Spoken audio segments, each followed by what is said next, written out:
Agensi Jungkook BTS dan aktris Liu Bi telah membantah rumor kencan antara mereka. Baru-baru ini rumor kencan antara Jungkook BTS dan aktris Liu Bi mulai menyebar secara online. Menurut agensi Liu Bi, mereka menyatakan bahwa rumor itu salah karena keduanya bahkan tidak saling mengenal. Big Hit Music selaku agensi Jungkook BTS juga membantah akan hal ini. Kabar ini menjadi viral karena seorang YouTuber menimbulkan kecurigaan bahwa Jungkook dan Liu Bi tampaknya berkencan. YouTuber tersebut juga mengklaim bahwa kakak laki-laki Jungkook dan adik laki-laki Liu Bi telah saling mengikuti di sosial media. Namun, YouTuber yang bersangkutan telah dikritik karena menyebar desas-desus di industri hiburan. YouTuber ini juga orang yang sama yang juga memposting rumor kencan tentang V BTS dan putri presiden Paradise Group. Agensi Jungkook BTS dan aktris Liu Bi telah membantah.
Fakta yang harus kamu ketahui tentang Anya Geraldine. Nama lengkapnya adalah Nur Amalina Hayati. Lahir di Jakarta tanggal 15 Desember tahun 1995. Mengawali karirnya sebagai model. Memiliki tinggi badan 177 cm.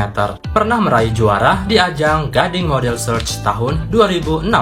Namanya mulai terkenal melalui YouTube ketika sering mengunggah video dengan kekasihnya pada saat itu. Pernah dipanggil KPAI karena unggahannya di YouTube terlalu terbuka. Terjun ke dunia peran dengan membintangi film berjudul Tusuk Jalangkung di Lubang Buaya yang tayang tahun 2018.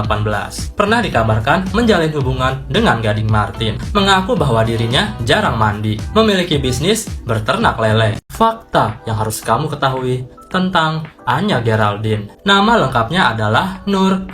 Bantah rumor kencan Jungkook BTS dan Liu Bi. Ini rumornya kapan? Tiba-tiba udah dibantah. Padahal kayaknya aku aktif mulu. Jadi aku yakin banyak juga ARMY yang gak tahu berita rumornya tiba-tiba udah dibantah aja. Nah setelah aku cari tahu, ternyata emang ada satu oknum ini yang suka bikin berita-berita gak berdasar dan dikompor-komporin. Dan kalian tahu apa yang dia jadiin bukti untuk menyebarkan rumor ini? Pertama, katanya karena kakaknya Jungkook itu mutualan sama adiknya Liu Bi. Kedua, karena gelangnya mereka pernah matching, pernah menggunakan emot yang sama. Dan karena aktris Liu Bi bilang ngefans sama Jungkook, pakai emot hati warna ungu, suka bulan September. Dan ini tuh langsung dibantah, karena katanya bahkan aktris Liu Bi ini gak pernah kenalan sama Jungkook. Jadi gimana bisa kencan? Malah dibilang aktris Liu Bi ini pernah kenalan sama Suga, tapi kayaknya mereka tuh gak kontek-kontekan. Dan tentu aja Hybe juga membantah dan katanya bakal mengambil jalur hukum. Karena penyebar rumor ini adalah orang yang sama yang sebarin rumor tentang V. Dulu rumor dating juga, dan ada yang bilang juga kalau ini orang yang sama yang mau dituntut sama Taehyung. Lagian nih orang belum tanggal 1 aja udah cari masalah. Wah alasannya cuma gituan doang. Kayaknya aku juga bantah rumor kencan. Balik lagi sama gue Fari di What's On K-Pop.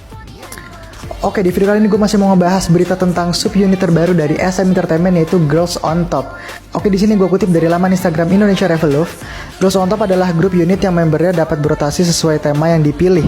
Hal ini memungkinkan semua idol perempuan di SM dapat masuk dan bergabung dengan GOT. Oke, di sini yang gue tangkap adalah Girls on Top ini konsepnya tuh mirip sama NCT U yang dimana member itu bisa berubah-ubah gitu sesuai konsep yang mereka pilih di setiap comeback. Dan ini nggak menutup kemungkinan untuk member-member perempuan di SM tuh bakal gabung juga di Girls on Top ini karena sejujurnya masih banyak vokal-vokal yang belum diambil sebenarnya dari SMK ya. Masih ada Joy yang vokalnya unik banget, ada Ningning yang kita tahu vokalnya tuh segila apa gitu, segokil apa, dan rapper-rapper juga banyak yang belum diambil kayak Giselle, ada Irene juga gitu. Jadi ya kita tunggu aja selanjutnya siapa yang bakal masuk Girls on Top ini gitu. Dan jangan lupa mereka bakal ada special performance stage pada tanggal 1 Januari nanti dan debutnya pada tanggal 3 Januari nanti jam 6 PM KST atau di Indonesia tuh sekitar jam 4 sore lah ya. Oke, langsung. Pertanyaan yang sering banget ditanyain ke aku, ketika tampil di music show, K-pop idol itu dibayar atau enggak sih? Mari kita cerita. Jawabannya tergantung. Kalau grup tersebut merupakan rookie atau yang baru aja debut, pilihannya ada dua. Bisa jadi agensi membayar music show tersebut agar rookie grupnya itu bisa tampil di music show tersebut. Atau yang kedua, idolnya tidak dibayar, tapi ini simbiosis mutualisme gitu ya.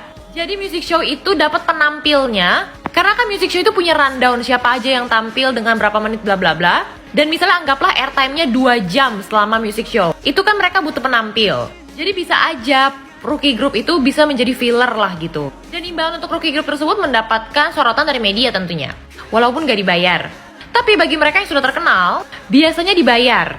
Tapi itu pun gak gede-gede banget. Terakhir aku riset itu ternyata 300 pound sterling atau sekitar 50 juta. Itu gak gede banget sih. Gimana? Sorry, I'm anti-romantic. 너 때문에 온몸이 타올라. 너 때문에 심장이 목말라. Butterfly처럼 난 네 맘을 boom. 변한 건 싫어. All my heart is girl. All my Sorry, I'm anti-romantic. 달아나고 싶어 좀 멀리. I give me the drop, some money, dropping on my money, drop some money. I wanna dance, the music's got me going and nothing that can stop how we move. Sorry, I'm anti-romantic. Lesti Kejora melahirkan bayinya secara prematur. Proses persalinan Lesti Kejora dipercepat. Hal tersebut terjadi lantaran sudah mengalami pendarahan serta kontraksi di usia kandungannya yang baru menginjak 34 minggu. Padahal Lesti dijadwalkan untuk melahirkan awal Februari 2022. Ia mengalami masalah kehamilan sehingga harus melahirkan bayinya secara sesar. Menanggapi rencana kelahiran tersebut, Rizky Bilar sebagai suami dari Lesti mengaku hanya bisa meminta doa untuk kelancaran persalinan istrinya. Hal itu dilakukan tentunya untuk kebaikan sang istri serta calon anak pertamanya. Rizky Bilar buka suara terkait tudingan miring proses kelahiran anak pertamanya. Diketahui tidak sedikit warganet yang beranggapan Lesti Kejora hanya berpura-pura mengatakan dirinya melahirkan secara prematur demi menutupi usia kehamilan sebenarnya. Rizky Bilar sebagai suami pun akhirnya menjelaskan terkait hal tersebut kepada khalayak ramai melalui akun Instagramnya. Updaters yuk kita doakan semoga bayi pertama dari Leslar sehat-sehat terus ya.